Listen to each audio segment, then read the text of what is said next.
தந்தை, மகன், தூய் ஆவியாரின் பெயராலே ஆமென். லூர்து தொலைக்காட்சி நேயர்களை மகிழ்ச்சி நிறைந்த உள்ளத்தோடு தவக்கால சிந்தனைகளுக்கு அன்போடு உங்களை வரவேற்கிறோம்.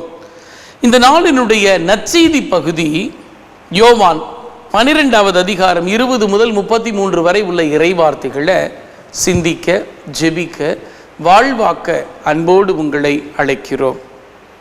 இன்றைக்கு 23வது இறைவார்த்தையில் ஆண்டவர் சொல்லுகிறார், அந்திரேயாவை நோக்கி, பிலிப்பையும் நோக்கி, மானிட மகன் மாட்சி பெற வேண்டிய நேரம் வந்துவிட்டது. இப்போ அவருடைய வாழ்க்கையினுடைய இறுதி நேரத்தை நெருங்கி கொண்டிருக்கிறதை இந்த வார்த்தைகளின் வழியாக சொல்லுகிறார். தான் பரப்போகும் பாடுகளை குறித்து அவர்களுக்கு தெளிவுபடுத்துகிறார். அவர்கள் கொண்டிருக்கிற தவறான இலக்கு, மெஸ்ஸியா எப்படிப்பட்ட ஒரு மெஸ்ஸியாவாக இருப்பார் என்பதை உடைத்து இவர் துன்புறும் மெஸ்ஸியாவாக, துன்புறும் ஊழியராக இருக்க போகிறார் என்பதை அவர்களுக்கு சுட்டிக்காட்ட மாட்சிமை பெற வேண்டிய நேரம் நெருங்கி வந்துவிட்டதுன்னு சொன்னார்.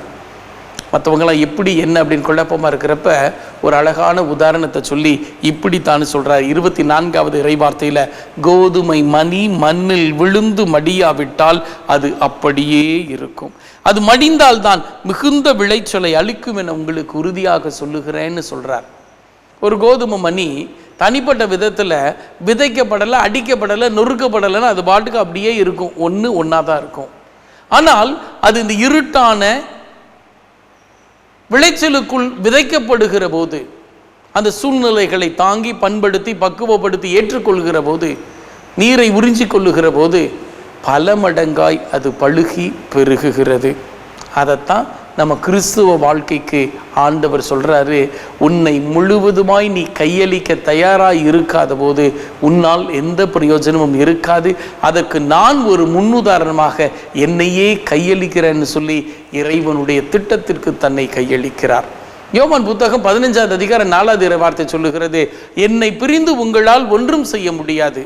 யோவான் 15:16 சொல்லுது, நீங்கள் என்னை தேர்ந்து கொள்ளவில்லை, நான் தான் உங்களை தேர்ந்து கொண்டேன். தேர்ந்து கொண்டதனுடைய நோக்கம் நீங்கள் தருகிற கனி நிலைத்திருக்கவும் உங்களை ஏற்படுத்தினேன்னு சொல்லி ஆண்டவர் ரொம்ப அழகா சொல்றார்.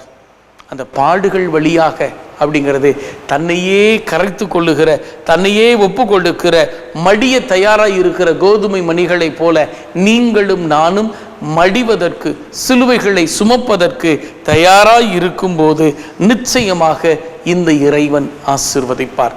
நவீன காலத்தில் அறிமுகம் செய்யப்பட்ட இந்த 2 வருஷத்துல புனித நிலைக்கு உயர்த்தப்பட்ட புனித உல்மா குடும்பத்தார் 8 பேர் ஒரு அருமையான எடுத்துக்காட்டு. எந்த ஒரு சகுனமும் சதலமும் இல்லாமல் 8 பேரும் தங்கள் உயிரை இயேசுவுக்காய் சந்தோஷமாய், கணவன், மனைவி, பிள்ளைகள், கருவில் இருக்கிற குழந்தை என்று சொல்லி எல்லோரும் தங்களை முழுவதுமாய் ஒப்பு கொடுத்தார்கள். உல்மா குடும்பத்தார் போலந்து தேசத்துல புனித நிலைக்கு உயர்த்தப்பட்டார்கள். அந்த கோதுமை மணி இன்றைக்கு லட்சக்கணக்கான மணிகளை உருவாக்கி இருக்கிறது. கேரளால அர்ஜுனா ஜார்ஜ் இளம் வயதுல நற்கருணைக்காக மிகச் சிறப்பாய் இந்த கேன்சர் நோயினால் பாதிக்கப்பட்டிருக்கிற போதும் கூட இதோ அவர் ஆண்டவருக்காய் வைராக்கியமாய் வாழ்ந்து ஒரு சாட்சியாய் இருந்திருக்கிறாரே. தன்னையே மடிந்து இளையோர் மத்தியில் ஒரு பெரிய எழுப்புதலை கொண்டு வந்த ஒரு உன்னத கோதுமை மணி. இன்னும் சிறப்பாய் மெக்சிகோ தேசத்தில் பிறந்த சான் ஜோஸ் டெல் ரியோ, இந்த இளைஞன் சிறுவன் சிறப்பான விதத்தில் கிறிஸ்டோஸ் இயக்கத்தில் தன்னை இணைத்து கொண்டு இந்த கிறிஸ்து அரசர் வாழ்க, கிறிஸ்துவின் அரசு வருக என்று சொல்லி தன் உயிரையும் கொடுப்பேன், இயேசுவை ஒருபோதும் மறுதலிக்க மாட்டேன் என்று சொல்லி சந்தோஷமாய் முத்தமிட்டு இயேசுவுக்காய் தன் உயிரை கொடுத்தானே, அவனும் ஒரு கோதுமை. அந்த கோதுமை லட்சக்கணக்கான கோதுமை மணிகளை இன்றைக்கு மெக்சிகோ பகுதியில் உருவாக்கி இருக்கிறது. எல்லாம் ஒவ்வொரு கோதுமை மணிகள் இன்னைக்கு நம்ம குடும்பத்தில் ஒரு பெற்றோராக, ஒரு வாலிப பிள்ளையாக, ஒரு குழந்தைகளாக நம்மளுடைய விசுவாச வாழ்க்கை எப்படிப்பட்டதாக இருக்கிறது? இன்னைக்கு நான் நினைக்கிறேன்னா, மானிட மகன் மாட்சி பெற வேண்டிய நேரம் வந்து விட்டதுன்னு சொல்லி தன்னையே கோதுமை மணியாக கையளித்தார். இன்னைக்கு நீங்களும் நானும் நம்மை ஒப்பு கொடுக்க, அர்ப்பணிக்க, இறை ஆசிரை பெற்றுக்கொள்ள விசேஷமாய் அழைக்கிறார். அதனால தான் 25வது இறைவார்த்தை ரொம்ப அழகாக சொல்லுது, தமக்குன்னு சுயநலமாய் வாழ்வோர் தம் வாழ்வை இழந்து விடுவார், இவ்வுலகில் தம் வாழ்வை பொருட்டாக கருதாதோர் நிலை வாழ்வுக்கு தம்மை தகுதி உரியவராக்குவார். இந்த தவக்கால தயாரிப்பு எதுக்குன்னா, நிலை வாழ்வு அப்படின்னு ஒன்று உண்டு. அந்த வாழ்க்கைக்கு உங்களையும் என்னையும் தயாரித்து கொண்டிருக்கிறோம். இந்த உல்மா, அர்ஜுனா ஜார்ஜ், டெல் ரியோ, இவங்க எல்லாம் ஒரு எடுத்துக்காட்டு. நாம் நிலை வாழ்வுக்கு நம்மை தயாரிப்போமா? நேசிக்கிற எங்கள் அன்பு தெய்வமே, உம் பரிசுத்த கரத்தில் எங்களை அர்ப்பணிக்கிறோம்.